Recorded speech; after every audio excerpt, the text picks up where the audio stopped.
especially in the United States, the Muslim population is about 6-8 million. The United States is close to 300 million people, so a lot of people are not Muslim. So whatever they see on TV and whatever they hear about it that's negative, they accept it. So when you see Project Noor, when it's established at the grassroots level in the college campus, or let's say high school, that's not in high school, but I'm just giving an example, you know, you don't have, Project Noor is non-religious so that you can have non-Muslims be part of that group to actually learn about the Muslim community. So whether you like in, let's say, in Iowa or Texas, and you know, and they're in Muslims in a community, well, you could be part of Project Noor, and we'll have Muslims actually go to events to learn about the diversity of Muslim people, you know, and different practices and cultures. Now, a lot of people, they'll never think that Muslim kids play rock and roll and like rap and hip hop, stuff like that. So we'll show movies like that. I show Muslim American kids and Muslims from around the world who rap about freedom of expression, who want to have democracy, who choose their leaders, that kind of stuff, you know. So a lot of people in this country don't have that perception. So when we go on college campuses, that's what we're teaching about, that Muslims are as humans as any other groups of people, right?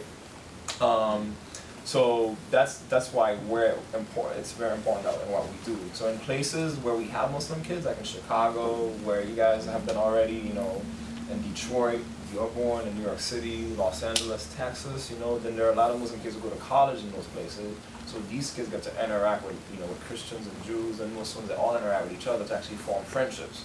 So it's not only on TV, you know, but these kids are actually forming friendships that could last a lifetime. So they actually have those friendships that you have. Because I'm assuming, correct me if I'm wrong, that many of you live from the same communities. I'm not saying that, you know, you're from the same part of the Philippines, but your communities have Muslims and Christians that live in the same area. So you're able to have those relationships. In America, it's not common.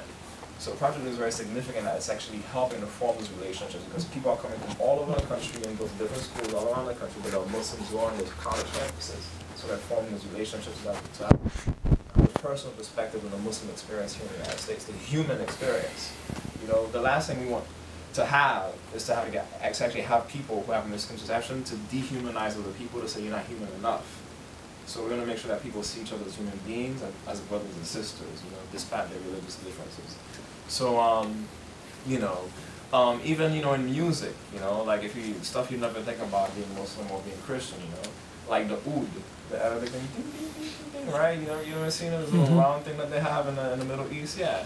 So that influenced Spanish music, flamenco, you know, it's from the Muslim civilization, right? It was the, I guess, predecessor to the guitar. Spaniards and Latin people are known for the guitar. Even that history that kids could actually learn about here in America, they don't know about it. We talk about, hey, you know, you're talking about Muslims not being autistic or being backwards, but guess what? The guitar that used to play rock and roll all the time is from Muslim civilization, you know? There's even political philosophy, like, you know, the notion of, like, you know, of democracy and human rights, you know, that exists in Islamic civilization also. Whether you're talking about it from a secular perspective or from a religious perspective, you know, that comes also from the Islamic civilization, and people don't know about that. So in America, here in Project Noor, we try to have people understand those different, you know, those commonalities and shared history that we have, even at the political level, not even talking about